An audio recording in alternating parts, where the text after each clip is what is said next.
Okay, ladies and gentlemen, remember that economics, the curious task of economics, is to demonstrate to men how little they really know about what they imagine they can design. My favorite quote, one of my favorite quotes ever from Friedrich von Hayek, a very free market economist. Remember that economics is the study of how people make choices to deal with scarcity, and that scarcity is simply limited resources to fulfill unlimited wants and needs. Now, remember, we left off last time talking about people acting within their self interest, and we had a quote. It is not from the benevolence of the butcher, the brewer, or the baker that we expect our dinner, but from their regard to their own self interest, we address ourselves not to their humanity, but to their self love, and never talk to them of our own necessities, but of their advantages. You go to the store, you expect stuff to be in the store, and you expect to benefit when you come out of that store with something that you want. You have self interest.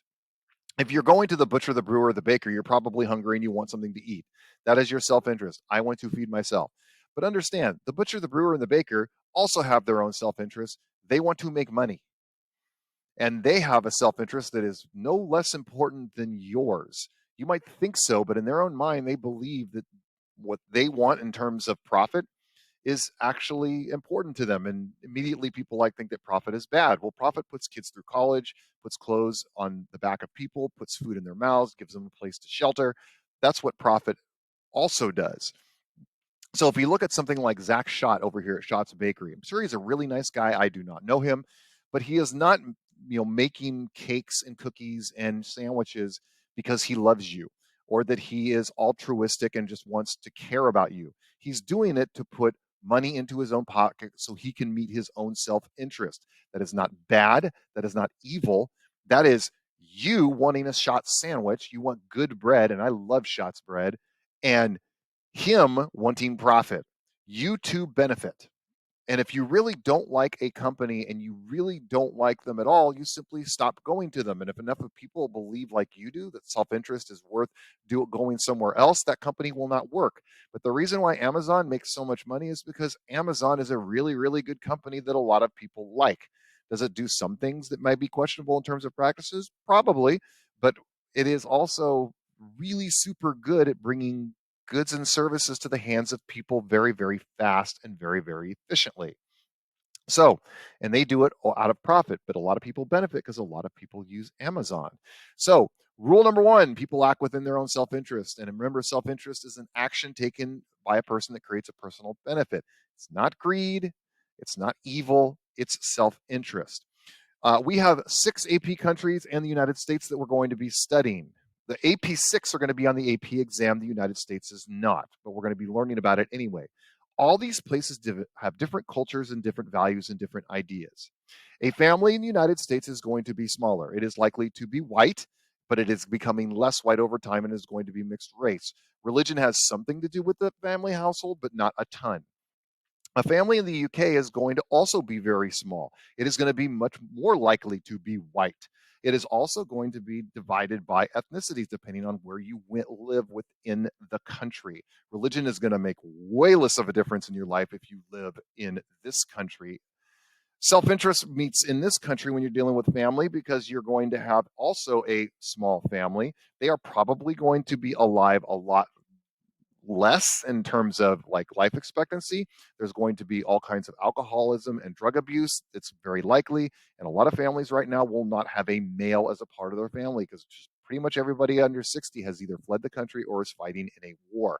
If you live in China, your family is going to be a little bit larger. It is also going to be, by the way, majority male. You're going to have more male people because of the one child policy from years ago. You're also going to have a feeling of alienation by the families because they used to have a massive economic miracle that is starting to slide backwards. So there's going to be a lot more anxiety and apprehension.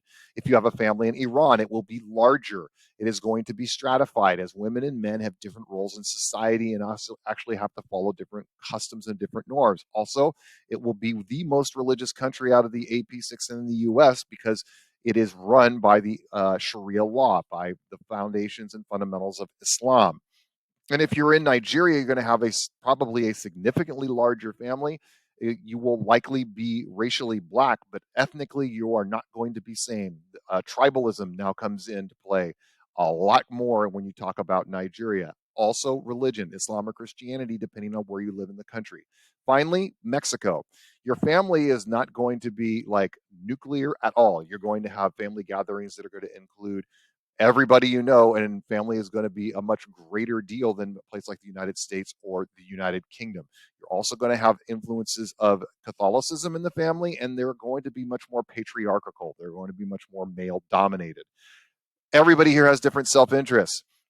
Everybody here has different values, and values are practices and beliefs in your life that you think are important. And those things are going to change from the individual, family, friends, whether you're honest or more corrupt, if you're independent or secure, religion, growth, the ideas of climate. You have different values. In the classroom, there's going to be 33 different measurements of value. Some people are going to measure these and value these things a lot, some less so. They're not necessarily wrong, just simply different. And then you start putting these people together, and what you get are individual and social values start to come together. And you got entire communities that have a much different value structure. And then those communities become cities, and those cities become counties. The counties become countries. The countries become states. The states becomes actual boom, regional uh, border countries. And it's the reason why we have different norms and values. Like here in the United States, especially here in Mendocino County, you have a push like everybody should have their own garden and work in your own garden and be more food independent. Well, you look at a place like Nigeria, and people want to do the exact opposite. They don't want to have to be food independent. They want to be able to buy their food somewhere that does it more efficiently, so they can have their time doing something else, like maybe for a girl to go to school, or somebody to end up attending a university or learning a different skill. We talk about, we people value alternative energy. Well, you can value alternative energy if that energy is cheaper, but if you're in a developing country, alternative energy is going to be more expensive. And you value simple things like air conditioning, electricity at night, if you're talking about really poor countries. And so you're going to do the cheapest available possible based on your own self-interest. That's going to be something like coal or oil. Even masks during COVID, there was self-interest here that just it was off the scale. You had people protesting in the United States about masks and how masks were terrible and that they were like a sign of oppression and all this. But if you go to South Korea or Taiwan or Japan, places that are democratic states with liberal values, people wear masks all the time, and it was just simply not that big a deal. They wore them before COVID, whenever flu season came around. So, you know, self-interest, it's varied around the world. Now, those values really just determine what consumers' needs and wants are. And a consumer is someone who purchases goods and services. And in economics, we take goods and services and we separate them into two categories: needs and wants.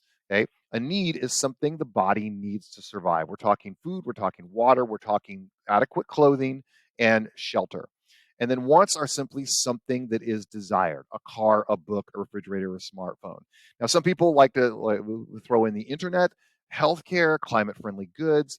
All those are kind of questionable because healthcare could be a need and a want at the same time. Internet, is it a need or a want? Um, you know, things that have to be climate friendly, is it a need or a want? These are constantly things that are argued, debated, discussed, and that's part of the process of trying to figure all of this out. But any good or service, what we do is the consumer divides them between that idea of need and want, and then makes choices based on that need or want. Now, when you build up into societies, you have Maslow's hierarchy of needs here. And people start at the bottom, and this is their basic needs: physiological, I need stuff to stay alive. Then you meet your safety needs next, then love and belongings, esteem, and self actualization. And why this is important: because in AP comparative government, we have two types of nations. We have materialist nations and post-materialist nations. And when you're looking at materialist nations, these are countries where there are locations in the country, or the country overall is really focused on living day to day. This is a place like Nigeria, parts of Mexico that suffer from gang violence. Russia is kind of falling back into more materialist valued countries. Um, China's kind of, and then Iran and parts of Iran are definitely more materialist.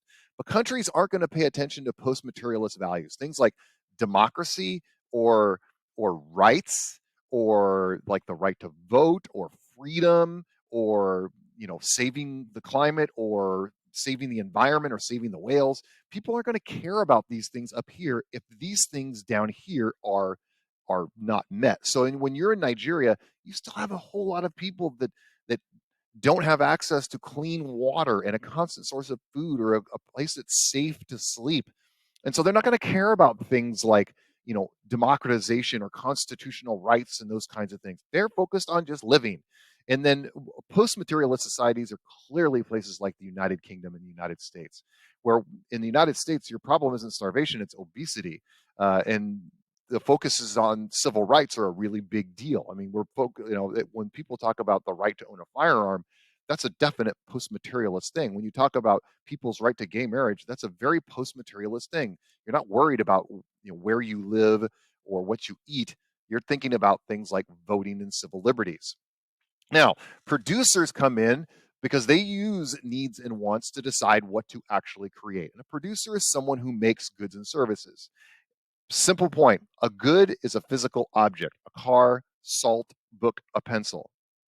Services are an action performed for someone, like a dentist, a teacher, a plumber, a salon. So producers will make goods or services, and sometimes producers actually do both. So some restaurants could be considered goods. So, like when you go to Taco Bell, you're buying a good. You're buying a Crunchwrap Supreme or a burrito.